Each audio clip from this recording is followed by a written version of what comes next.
오늘은 마태복음 7장 21절에서 29절을 보겠습니다. 반석 위에 지은 집과 모래 위에 지은 집. 예수님은 좁은 길과 좁은 문으로 인도하지 않는 거짓 선지자들을 조심하라고 말씀하셨습니다. 이들은 십자가만 믿어서는 구원을 받는데 부족하다며 십자가에 무엇인가 추가하거나 십자가를 변질시켜 다른 복음을 전하고 있는 자들을 말합니다. 구약에서도 무교절날 무교병만 먹어야 한다고 강조하고 있고, 무교병에 누룩을 추가한 유교병인 다른 복음을 먹으면 심판을 받는다고 말씀하고 있었던 것입니다. 이 말씀에 이어서 오늘은 하나님 뜻대로 믿음이라는 집을 짓는 사람이 반석 위에 집을 짓는 사람이라 말씀하고 있는데, 이 말씀에 대하여 알아보도록 하겠습니다.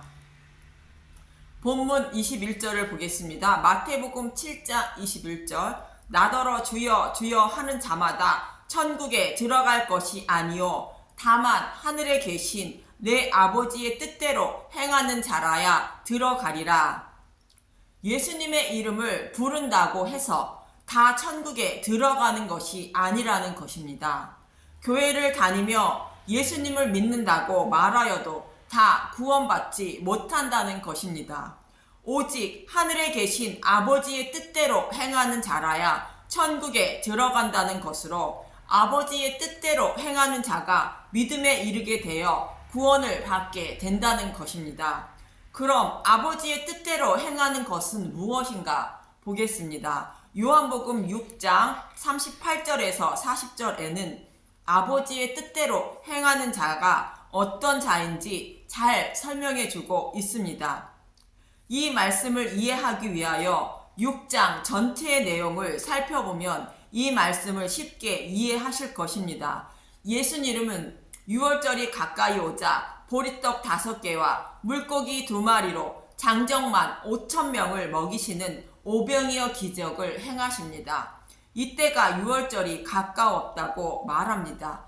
요한복음 6장 4절. 마침 유대인의 명절인 유월절이 가까운지라. 이 말씀은 예수님이 행하신 오병이어의 기적이 무엇을 의미하고 있는지를 말씀하고 있는 것으로, 애굽에 있던 이스라엘 백성이 유월절 양의 고기를 먹고 바로의 노예에서 해방된 것처럼 유월절 양으로 오신 예수님의 살과 피인 생명의 떡을 먹어야 사단의 노예에서 해방되어 구원을 받을 수 있다고 설명해 주고 있는 것입니다. 그 생명의 떡을 주시기 위하여 오신 예수님을 말씀하고 있는 것입니다. 예수님은 이렇게 오병이어의 기적을 통하여 장정만 5,000명을 먹이시고 혼자 산으로 떠나시게 됩니다. 요한복음 6장 15절. 그러므로 예수께서 그들이 와서 자기를 억지로 붙들어 임금으로 삼으려는 줄 아시고 다시 혼자 산으로 떠나시니라. 혼자 산으로 떠나신 이유가 기적을 체험한 백성들이 예수님을 왕이 아닌 임금으로 삼으려 했다는 것입니다. 그래서 예수님은 혼자 산으로 떠나셨다가 제자들의 배를 타고 가버나움으로 가셨고, 이튿날 백성이 예수님을 찾아왔는데 예수님은 그들에게 이렇게 말씀하십니다. 요한복음 6장 24절에서 26절을 보겠습니다. 요한복음 6장 24절. 무리가 거기에 예수도 안 계시고 제자들도 없음을 보고 그 배들을 타고 예수를 찾으러 가버나움으로 가서, 요한복음 6장 25절. 바다 건너편에서 만나 랍비여 언제 여기 오셨나이까 하니, 요한복음 6장 26절. 예수께서 대답하여 이르시되 내가 진실로 진실로 너희에게 이르노니 너희가 나를 찾은 것은 표적을 본 까닭이 아니요 떡을 먹고 배부른 까닭이로다. 예수님이 오병이어 기적을 행하신 이유는 예수님의 살과 피인 생명의 떡을 먹어야 구원을 받을 수 있고 생명의 떡을 주시기 위하여 오셨다고 말씀하고 있는데, 백성들이 예수님을 찾아와서 임금으로 삼으려는 이유가 예수님 자신들과 함께 계신다면 일을 안 해도 먹고 사는 문제가 해결되므로 예수님을 찾아왔다는 것입니다. 그렇다면 여러분은 예수님을 찾으시는 이유가 이들과 달라야 한다는 것입니다. 먹고 사는 문제와 내 삶의 여러 가지 문제를 해결받기 위하여 예수님의 이름을 부르며 찾고 있다면 저와 여러분에게도 예수님은 책망하실 것입니다. 교회는 오병이어 기적을 통하여 남은 조각을 거둔 12바구니에 있는 생명의 떡인 십자가를 나누어 주는 곳입니다. 말씀을 가르치는 자도 당연히 예수님의 살과 피인 생명의 떡을 가지고 있어야 하는 것입니다. 그래서 교회에 나오시는 분은 육신의 떡이 아닌 생명의 떡을 먹기 위하여 교회에 나오셔야 하며 예수님을 찾는 이유도 이 생명의 떡을 먹기 위하여 찾으셔야 한다는 것입니다. 예수님도 그들에게 이렇게 말씀하십니다. 요한복음 6장 27절 썩을 양식을 위하여 일하지 말고 영생하도록 있는 양식을 위하여 하라. 이 양식은 인자가 너희에게 주리니 인자는 아버지 하나님께서 인치신 자니라. 썩을 양식은 백성들이 예수님을 다시 찾아온 것처럼 이 땅에서의 삶을 위한 것들을 말하고 영생을 위한 양식인 생명을 구원할 양식은 생명의 떡을 말하고 있고 생명의 떡을 먹어야 한다는 것으로 그 생명의 떡을 예수님이 주신다는 것입니다. 이 말씀에 백성들이 예수님께 묻기를 그럼 우리가 할 일은 무엇입니까? 라고 묻습니다. 요한복음 6장 28절 그들이 묻되 우리가 어떻게 하여야 하나님 일을 하오리까? 요한복음 6장 29절 예수께서 대답하여 이르시되 하나님께서 보내신 이를 믿는 것이 하나님의 일이니라 하시고 그 생명의 떡을 먹고 예수님을 믿는 일이 저와 여러분이 할 일이라는 것입니다. 그리고 요한복음 6장 36절에서 40절을 보면 요한복음 6장 36절 그러나 내가 너희에게 이르기를 너희는 나를 보고도 믿지 아니하는도다 하였느니라. 요한복음 6장 37절 아버지께서 내게 주시는 자는 다 내게로 올 것이요 내게 오는 자는 내가 결코 내쫓지 아니하리라. 요한복음 6장 38절 내가 하늘에서 내려온 것은 내 뜻을 행하려 함이 아니요 나를 보내신 이의 뜻을 행하려 함이라.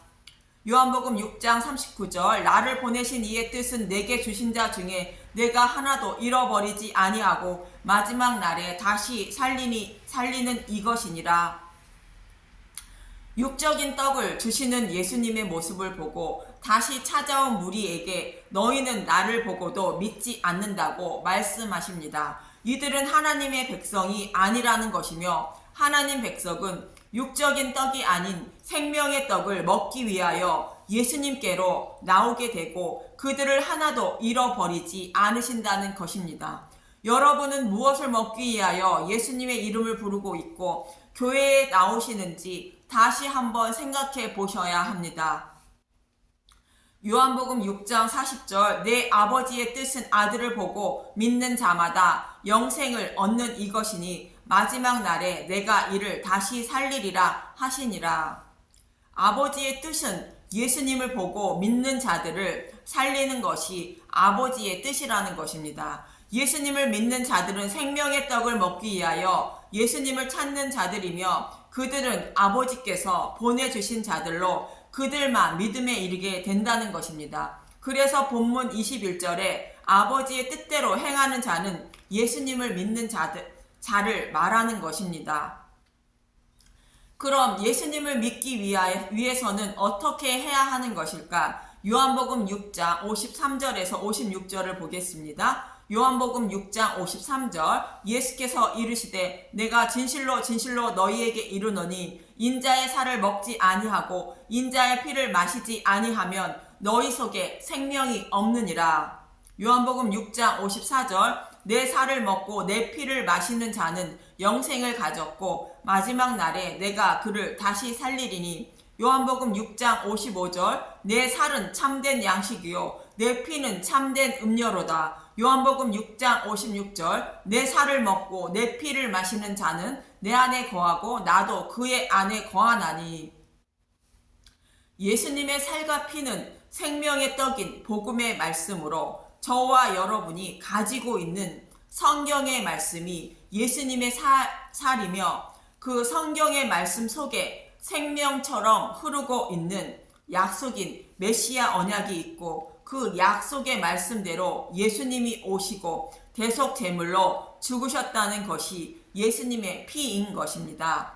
이 말씀을 창세기부터 계시록까지 말씀하고 있고 이 복음의 말씀이 구원에 부족하다고 다른 것을 추가하거나 변질시키는 것이 다른 복음이며 유교병인 것입니다. 그것을 전하는 자들이 거짓 선지자이며 유교병이라 말하고 있고 그들을 따르지 말고 무교병인 복음의 말씀만 먹어야 한다고 말하고 있습니다.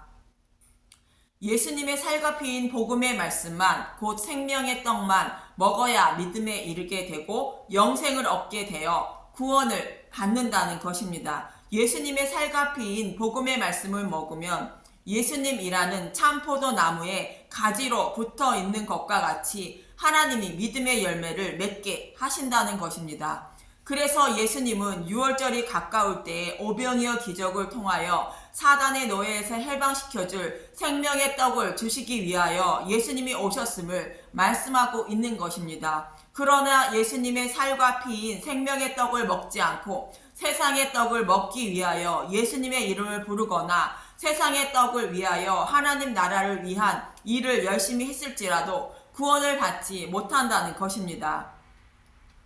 본문 22절에서 23절을 보면 마태복음 7장 22절 그날에 많은 사람이 나더러 이르되 주여 주여 우리가 주의 이름으로 선지자 노릇하며 주의 이름으로 귀신을 쫓아내며 주의 이름으로 많은 권능을 행하지 아니하였나이까 하리니 마태복음 7장 23절 그때 내가 그들에게 밝히 말하되 내가 너희를 도무지 알지 못하니 불법을 행하는 자들아 내게서 떠나가라 하리라.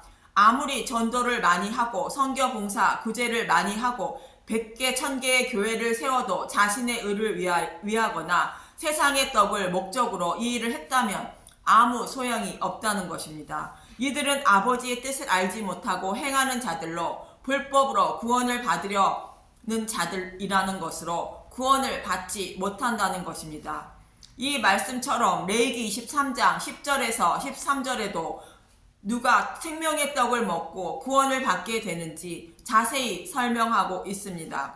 레위기 22장 10절 일반인은 성물을 먹지 못할 것이며 제사장의 객이나 품꾼도 다 성물을 먹지 못할 것이니라.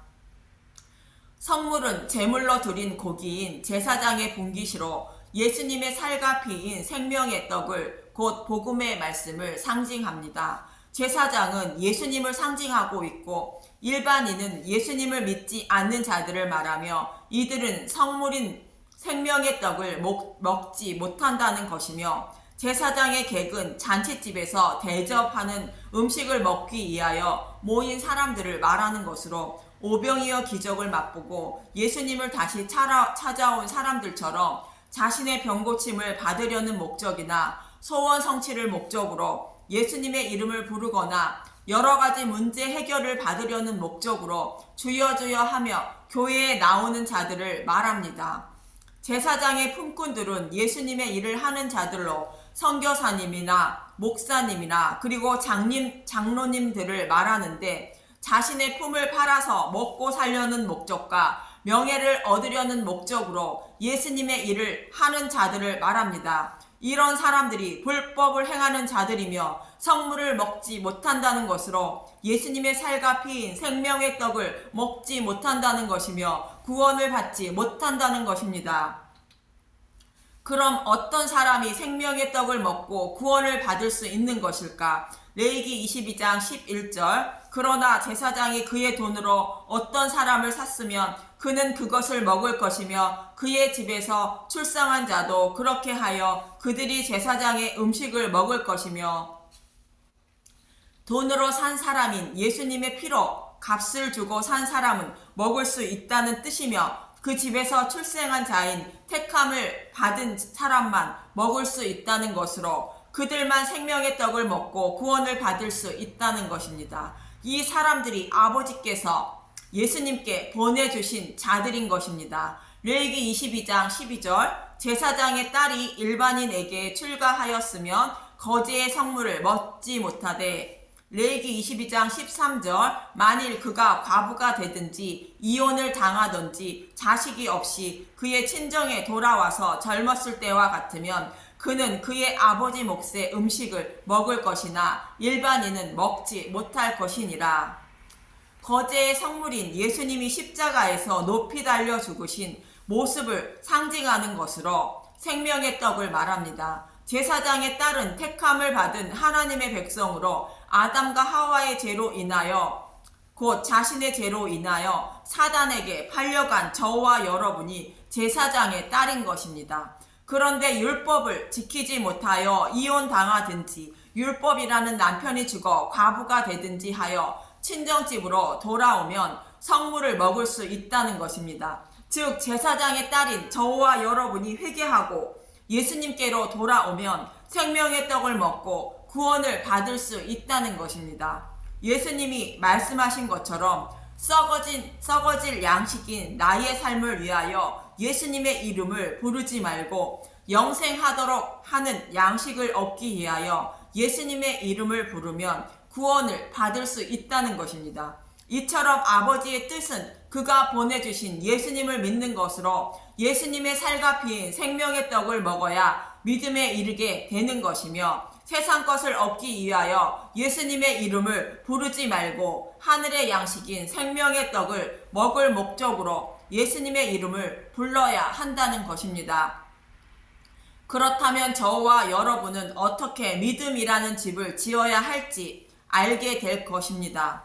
본문 24절에서 27절을 보겠습니다. 마태복음 7장 24절 그러므로 누구든지 나의 이 말을 듣고 행하는 자는 그 집을 반석 위에 지은 지혜로운 사람 같으리니 마태복음 7장 25절 비가 내리고 창수가 나고 바람이 불어 그 집에 부딪히되 무너지지 아니하나니 이는 주추를 반석 위에 놓은 까닭이요. 마태복음 7장 26절 나의 이 말을 듣고 행하지 아니하는 자는 그 집을 모래 위에 지은 어리석은 사람 같으리니 마태복음 7장 27절 비가 내리고 창수가 나고 바람이 불어 그 집에 부딪힘에 무너져 그 무너짐이 심하니라. 믿음이라는 집을 짓는데 모래 위에 짓지 말고 반석 위에 지어야 한다는 것입니다. 반석 위에 집을 짓는 것은 아버지의 뜻인 생명의 떡을 먹기 위하여 예수님의 이름을 부르며 생명의 떡을 먹고 믿음이라는 집을 짓는 것을 말합니다. 이 믿음은 생명의 떡을 먹는다고 해도 다 믿음에 이르지 못하고 내 안에 예수님이 계셔야 곧 성령의 전이 지어져야 믿음에 이르게 만들어 주시는 것입니다. 그럼 여기서 반석은 무엇을 말하는 것일까? 사도 바울은 반석을 그리스도라 말합니다. 고린도전서 10장 4절 다 같은 신령한 음료를 마셨으니 이는 그들을 따르는 신령한 반석으로부터 마셨음에 그 반석은 곧 그리스도시라. 또 집을 지으려면 터를 닦아야 하듯 반석이신 예수님이 믿음의 집을 세우도록 터를 닦아 놓으셨다고 말합니다. 고린도전서 3장 9절에서 11절을 보겠습니다. 고린도전서 3장 9절 우리는 하나님의 동역자들이요 너희는 하나님의 밭이요 하나님의 집이니라. 하나님의 밭은 하늘에 미리 되어 죽으신 예수님의 복음의 말씀이 심겨질 마음의 밭이라 말하는 것이며 하나님의 집은 성령님이 마음속에 거하셔서 마음의 성전을 세워주실 하나님 백성이라는 뜻입니다. 고린도전서 3장 10절 내게 주신 하나님의 은혜를 따라 내가 지혜로운 건축자와 같이 터를 닦아 두매 다른 이가 그 위에 세우나 그러나 각각 어떻게 그 위에 세울까를 조심할지니라. 고린도전서 3장 11절 이 닦아 둔 것 외에 능히 다른 터를 닦아 둘 자가 없으니 이 터는 곧 예수 그리스도시라. 저와 여러분이 믿음이라는 집을 짓게 하시려고 그 터를 닦아 주신 분이 예수님이라는 것입니다. 그래서 반석은 예수님임을 알 수 있고 그 위에 믿음의 집을 세워야 하는 것입니다. 믿음이라는 집을 반석 위에 짓기 위해서는 오직 영생을 위한 생명의 떡을 먹기 위하여 예수님의 이름을 부르며 예수님께 나아가야 한다는 것입니다. 그렇지 않고 나의 문제 해결이나 서원 성취나 자신의 유익을 위하여 예수님의 이름을 부른다면 이런 사람들은 모래 위에 믿음이라는 집을 지은 사람으로 심판을 받게 된다는 것입니다. 그래서 저와 여러분은 나의 문제 해결이나 나의 유익이나 나의 자랑을 위하여 나의 명예를 위하여 예수님의 이름을 부르지 말고 오직 생명의 떡을 먹고 나와 이웃의 구원을 위하여 예수님의 이름을 부르며 예수님께 나아가야 하는 것입니다. 그리고 그분을 알기 위하여 누룩이 섞인 다른 복음을 먹지 마시고 오직 예수님의 살과 피인 생명의 떡을 먹고 곧 무교봉을 먹고 십자가의 은혜와 사랑을 알기에 더욱 힘써야 하는 것입니다. 이제 저와 여러분은 아버지의 뜻을 알게 되었으니 아버지의 뜻을 듣고 행하는 자가 되어 반석 위에 믿음이라는 집을 짓는 저와 여러분이 되시길 간절히 소망하며 기도합니다. 감사합니다.